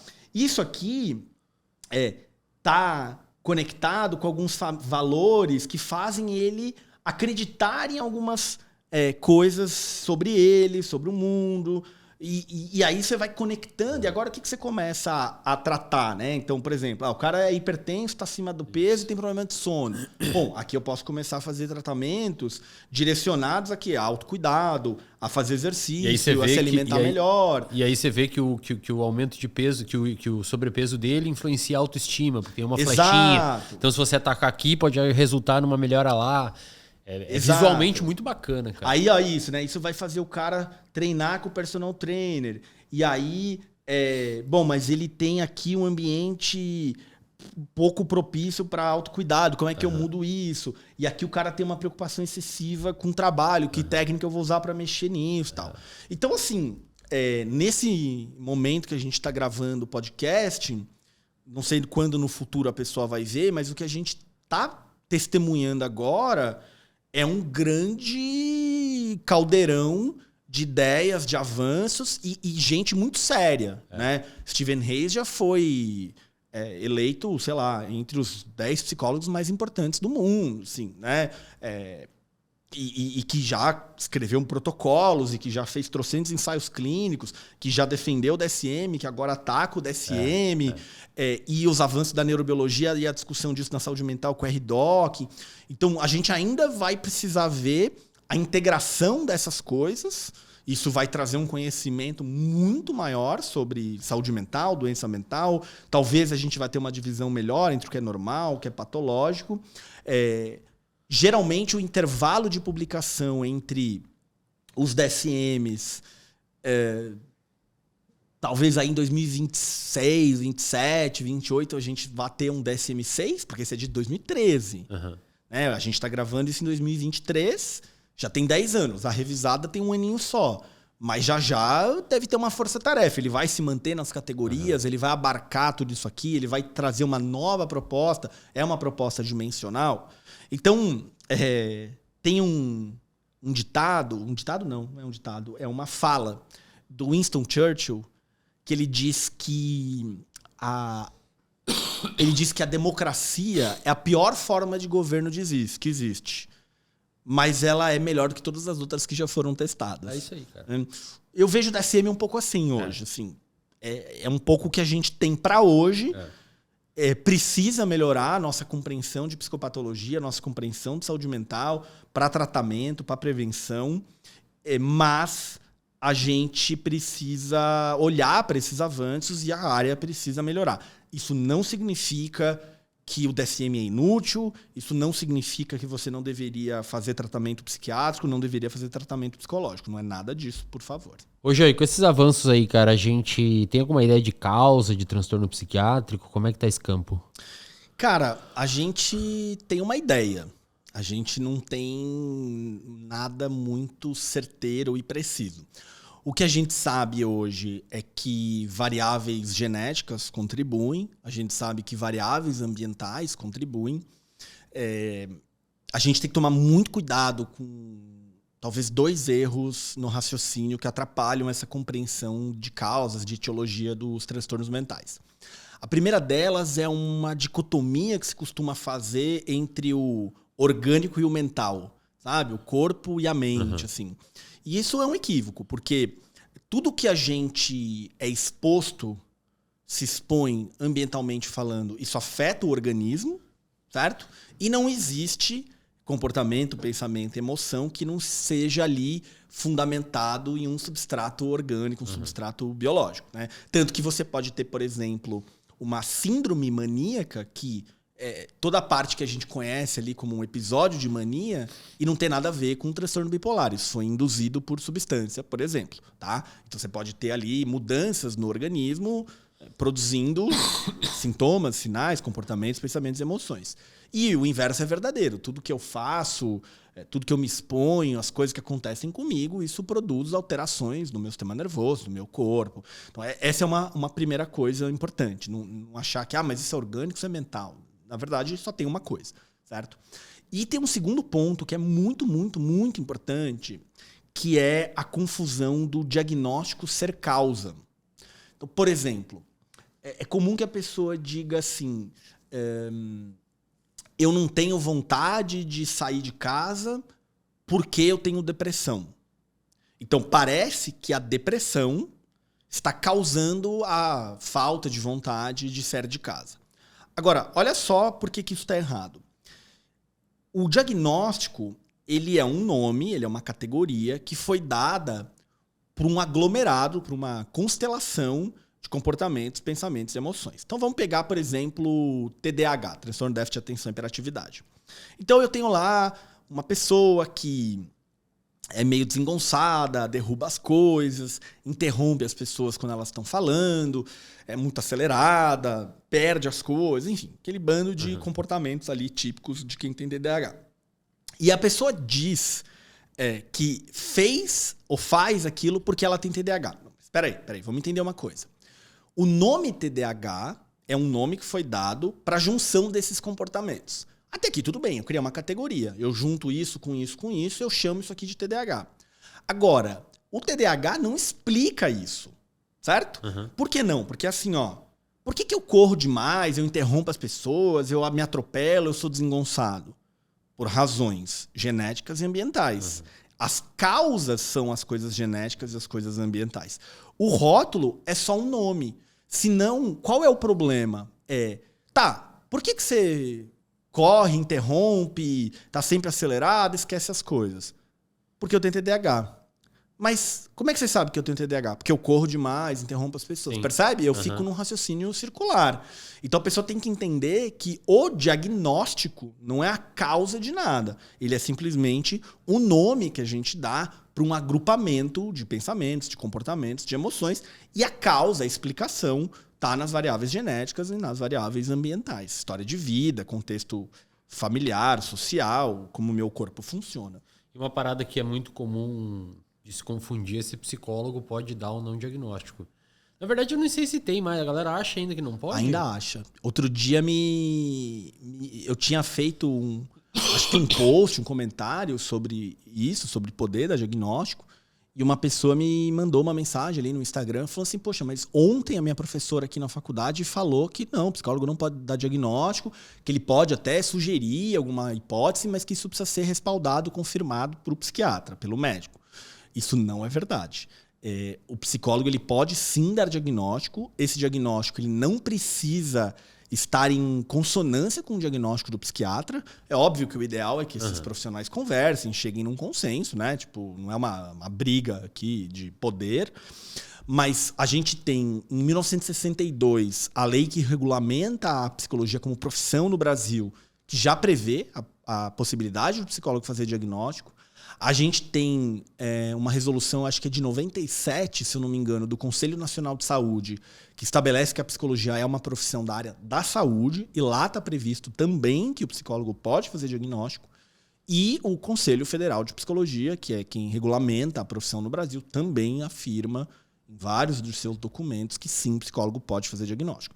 Então, Por que a galera não sabe disso, cara? Qual que é o... Eu acho que tem um lance de...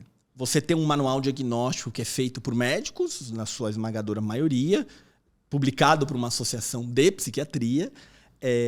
Acho que o próprio nome diagnóstico é bem atrelado a médicos, assim, né? O médico me deu diagnóstico de tendinite, me deu diagnóstico de gastrite, me deu diagnóstico de câncer, né? Então, acho que está bem comum. E o fato de você ter a fake news sendo espalhada. O professor aprendeu com o professor dele que não pode dar diagnóstico. Ele está ensinando que não pode dar diagnóstico. Foi checar e tal. Não foi checar. Você acha que tem um pouco do gato vira-lata, cachorro vira-lata, assim? Talvez. Eu sou psicólogo. Provavelmente eu não posso mesmo. Provavelmente eu não posso mesmo. O psiquiatra é melhor do que eu, sabe mais do que eu. Pode ser que tenha isso também. E, cara, deixa eu te perguntar, assim, pra gente ir pros finais. Mas não tem pressa, tá? Na sua organização de resposta. Dito tudo isso, assim, um puta avanço, né? Desde 52 até hoje, aí as ideias, as propostas, tudo que a gente sabe de cérebro, tudo que a gente sabe de estatística, tudo que a gente sabe de análise fatorial e os caramba. Por que tem um grupo grande de pessoas dentro da psicologia que discorda do DSM, não como forma de ser, assim, não discorda no nosso sentido, assim, que a gente está falando aqui de limitações, mas acha que realmente o DSM está errado e que deveríamos... Ou adota ainda as ideias do DSM 1 e 2? Tá. Então, eu acho que tem talvez dois grupos de pessoas. Assim. Tem um grupo de pessoas que geralmente são as pessoas que nunca estiveram na clínica, nunca viram pacientes, que são pessoas que vão um pouco na direção de... Qualquer tentativa de organizar, classificar o patológico é um absurdo porque você está ali coagindo, punindo, tirando da sociedade pessoas que desviam do que você gostaria, de quem tem o poder, alguma coisa assim. E acho que a gente tem um grupo de pessoas mais voltadas à psicanálise que ficaram um pouco paralela de todo o desenvolvimento da psiquiatria e da psicologia ao longo aí dos últimos, talvez, 100 anos. Por quê? Tanto é que talvez a pessoa que está ouvindo a gente não saiba disso, mas no Brasil, para você ser psicanalista, você não precisa ser psicólogo e nem médico. Tá? Um médico psiquiatra, por exemplo. Basta você ter um curso superior e fazer uma formação em psicanálise. O que eu acho extremamente problemático, eu sei que isso é um tema que os psicanalistas debatem entre eles, tem quem é a favor, tem quem é contra, tal. Agora, qual que é o ponto aqui? Por que isso acontece? Tá? Porque a psicanálise é um sistema teórico que teve os seus seguidores e os seus outros autores pós-Freud, né, como Lacan, como Klein, como Winnicott, etc., que foram desenvolvendo a psicanálise dentro da comunidade de psicanálise e que entenderam que a psicanálise ela tinha ali uma certa autossuficiência. Então, por exemplo, se você olhar tudo que a gente descobriu nos últimos 100 anos sobre o funcionamento cognitivo, a psicanálise não absorveu isso. Tudo que a gente aprendeu sobre funcionamento das emoções, em termos comportamentais, em termos cognitivos, em neurobiologia, isso não foi absorvido pela psicanálise. Então, a própria classificação de patologias na psicanálise está aquém de tudo isso aqui, está fora disso aqui. Eles ainda estão discutindo neurose, psicose, perversão e coisas assim. Então, ela ficou... acho que nichada, circunscrita a ela mesma, assim. Eles desenvolvem ensaio clínico em cima disso? Depende da linha psicanalítica, assim. Você tem o que eles chamam lá fora de psicoterapia psicodinâmica. Então, só para a galera entender, assim, se criou alguns nomes na área da psicoterapia para agrupar as coisas, porque senão é nome demais, né? Então, por exemplo, lá fora, no Brasil, isso não é tão comum. No Brasil, quando alguém fala terapia cognitivo-comportamental, isso é quase sinônimo de um modelo específico do Aaron Beck e tal. No exterior não é bem assim. Quando você fala em terapia cognitivo-comportamental, é quase como um rótulo para uma família de intervenções. Então, aqui você teria coisas da análise do comportamento, terapia comportamental dialética, terapia do esquema, terapia cognitiva, terapia de aceitação e compromisso. Para eles, tudo isso seria essa categoria cognitivo-comportamental. E a gente teria essa outra categoria, que seriam as psicoterapias psicodinâmicas, que tem desde a psicanálise freudiana até coisas que aconteceram depois. A gente pode pensar, por exemplo, na terapia reichiana, Lacan e assim por diante. Tá? Existe uma galera da psicoterapia psicodinâmica, que geralmente são terapias de orientação psicanalítica mais breves, então não são aquelas terapias que duram 20 anos, 4 vezes por semana e não acaba nunca, que tiveram um interesse, fizeram alguns ensaios clínicos para alguns problemas diferentes, só que são ensaios clínicos de baixa qualidade metodológica, com grupos controle que não querem dizer muita coisa. Então, por exemplo, tem um estudo que comparou psicanálise com TCC para um determinado problema, não lembro qual era. Quem fez psicanálise foram os psicanalistas. Quem fez TCC foram os psicanalistas. Pô, mas daí não dá, né, velho? Não dá, né? Avaliar o meu prédio construído por pedreiro e um prédio construído por nós dois. Exato. Né? Então, você tem ali o que o pessoal chama de viés de fidelidade, né? Tipo, eu torço pro Corinthians e tô avaliando se foi pênalti pro Palmeiras. Bom, né? Tá, o que a gente tem hoje, assim, Jean, se você pudesse falar de forma objetiva? A psicanálise tem evidência científica para aplicação clínica para algum tipo de transtorno? De evidências de alta qualidade que você pode confiar nos resultados, não. Eu vou reformular a pergunta, então. Tá. A psicanálise, ela tem algum tipo de evidência de qualidade suficiente para justificar a implementação dela numa tomada de decisão clínica para algum tipo de transtorno? Hoje, não. Atualmente, não. Aqui nesse começo de 2024, não. Não sei se daqui 5 anos, se daqui 10 anos, se daqui 20 anos. Hoje, não. Digamos que seja construído um ensaio clínico que tenha esse nível de qualidade. Isso provaria que os pressupostos pelos quais supostamente a terapia atua são verdade? Não. Essa tua pergunta, Eslen, ela é bem importante porque ela traz a gente ao debate que é central nessa discussão de tratamentos para problemas de saúde mental, que é a discussão entre plausibilidade e evidências de eficácia. Tá? Então, deixa eu dar um exemplo de fora da psicologia para ser didático e aí eu volto para ela. Tá? Vamos imaginar que eu tô com dor de cabeça, muita dor de cabeça, tá? E, sei lá, eu tomo um remédio, algum remédio aí que tira a minha dor de cabeça. E aí você pergunta pra mim, por que esse remédio curou a dor de cabeça? Eu falo pra você, esse remédio curou a dor de cabeça porque esse remédio, ele vem carregado de uma energia lilás, que é uma energia canalizada por Saturno, que quando eu engulo, entra em contato com as minhas esferas universais e tampa ali a esfera que estava vazando e me dando dor de cabeça. Então, eu tive uma terapêutica eficaz. Agora, tira eu como exemplo, vamos imaginar que a gente testou esse remédio em 5 mil pessoas no mundo inteiro que tem dor de cabeça, porque eu seria só um caso, uma evidência anedótica, não valeria muito. Vamos dizer que foi para todo esse bando de gente. Provavelmente, se esses estudos tivessem sido realmente bem feitos, a comunidade científica aceitaria que este remédio é eficaz para este desfecho. E, claro, você precisaria ter as medidas de efeitos colaterais, será que produz algum dano no meu rim? Uma coisa do tipo, vou imaginar que está tudo certo, tá? Eficaz, seguro, pode vender.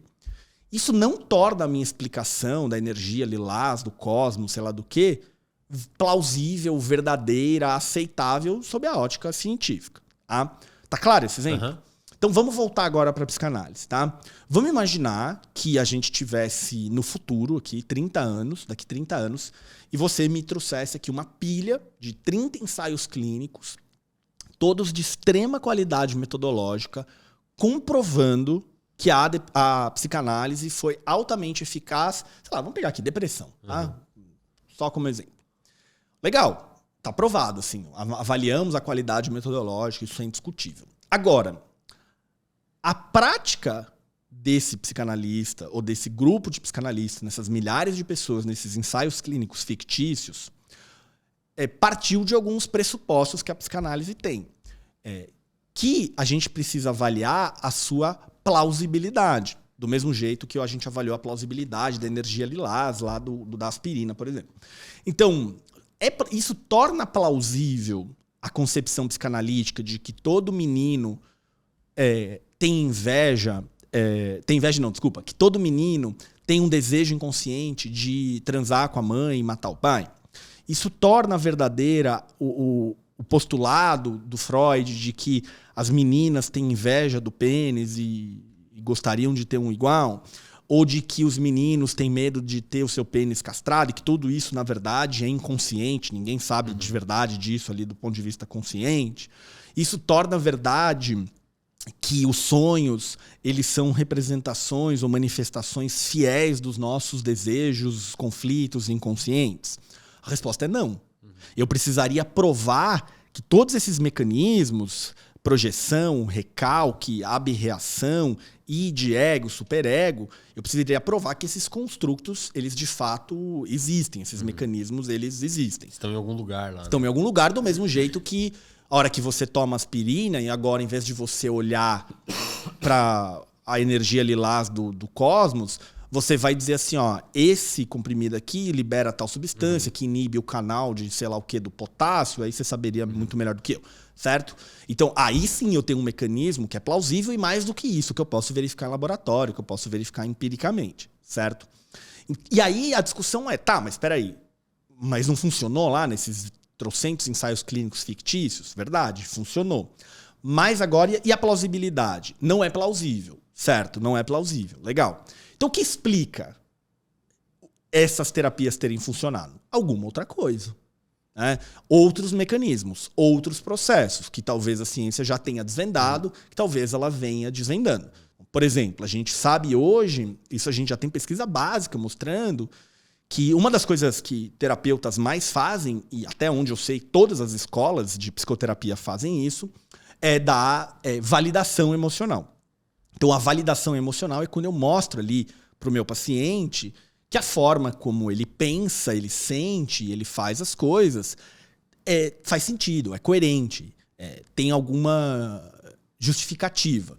Então, o oposto disso é dizer que você está sentindo errado. Não tem porque você estar triste, você não devia estar triste. Né? É difícil encontrar um psicólogo, seja ele psicanalista, seja não psicanalista, que faria isso. Não, você está sentindo errado, você não devia estar triste, você devia estar feliz, abre um sorrisão aí. Né? Então, talvez o psicanalista use validação. E talvez a validação, que a gente já viu na pesquisa básica, que quando acontece, diminui batimento cardíaco, melhora estabilidade, diminui impulsividade, etc., explique muito melhor do que achar que é por causa da ansiedade de castração, que é o medo lá, inconsciente, de que tem o meu pinto cortado fora, porque no fundo eu queria transar com a minha mãe. Entendeu? Então, neste universo, para resumir um pouco o que eu falei, nesse universo da doença mental, da psicopatologia, a gente precisa que a psicanálise não só mostre eficácia dos seus procedimentos de maneira mais contundente, porque as pesquisas que a gente tem hoje elas são fracas do ponto de vista de quanto a gente pode confiar nelas, mas ainda que elas façam isso, ela precisa mostrar que esses princípios, eles de fato existem, eles de fato acontecem no ser humano. Assim. Mas ela parece ter indo pro caminho inverso, na medida em que se fecha, né? Tem um caminho inverso.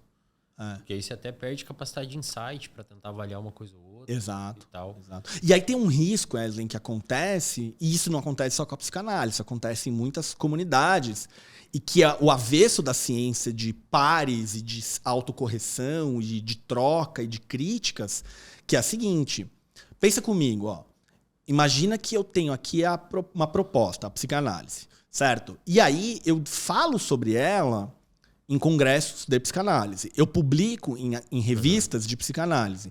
Eu escrevo livros que psicanalistas apenas vão ler. E eu ignoro o resto da produção científica. O que eu tenho aqui? Eu tenho um mecanismo vou chamar de autoacolhimento, de autovalidação, de retroalimentação. Então, você vai lá, num congresso de 1000 pessoas, você é aplaudido, você é elogiado, você continua fazendo isso. Só que você está aqui meio blindado, desconsiderando, tá alheio ao resto do que acontece. Eu poderia talvez dizer a mesma coisa, sei lá, imagina que você é alguém da análise do comportamento e você só fala com o analista do comportamento, você não sabe o que está acontecendo na psiquiatria, você não sabe direito quais são os avanços da terapia cognitiva, você não acompanha... Você também tem um problema aqui, porque você só fala com mais de você. E aí talvez você vá ter uma carreira de sucesso, você vai publicar livros, você vai ter artigos, você vai ganhar dinheiro, você vai ser satisfeito profissionalmente. Mas a pergunta é, o quanto que você, de fato, contribuiu para o acúmulo de conhecimento científico? O quanto você contribuiu para a área? Né? Então, a postura científica é quando alguém vem aqui e pega, sei lá, o livro que eu escrevi e fala que, tem um problema aqui, tem um problema ali, esse argumento não se sustenta, tem um dado de qualidade que vai na direção contrária. E eu falo, puxa vida, eu preciso olhar para isso melhor, eu preciso investigar, eu preciso rever, eu preciso repensar. Isso é ciência de verdade. É isso que deixa um legado para as próximas gerações, para saúde mental melhorar, a compreensão da psicopatologia melhora, os tratamentos novos ou refinados. Pra você ter uma ideia, cara, tem um neurocientista chamado Eric Kandel, claro, que é o cara que escreveu Princípios em Neurociência, que é um livro muito completo na área, ganhou um prêmio Nobel por desvendar os mecanismos da memória. Ele estudou a síntese proteica, ele via que se inibia não formar memória, explicou a ideia dos canais e tal, confirmando o que outras pessoas falaram no passado. E ele é muito fã do Freud, cara. Olha só. Muito fã mesmo, assim, de ler toda a obra do Freud e tal, visitar os locais que o Freud tinha, que frequentava, etc. E ele tem um livro chamado o que pessoas... Como é que é? O que cérebros incomuns dizem sobre nós. Onde ele tenta explicar a neurobiologia de alguns transtornos e tentar explicar o que seria o normal, né? E ao final desse livro, ele fala sobre psicanálise e ele tenta explicar qual que é a neurociência do id, do ego e do superego. Explicando ali partes de córtex pré-frontal no superego, id como um sistema mais impulsivo da região do sistema límbico e tal.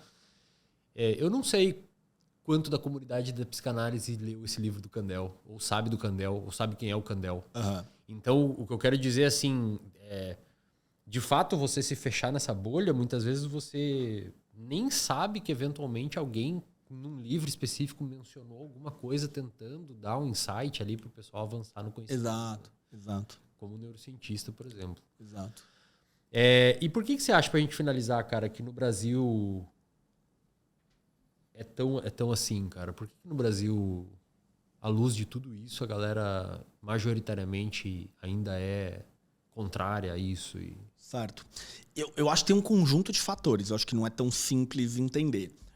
Mas eu acho que tem muita coisa envolvida. Acho que a primeira delas é um grau de analfabetismo científico mesmo, de entender como a ciência funciona, o que não é ciência, porque existe muito uma ilusão de algumas coisas.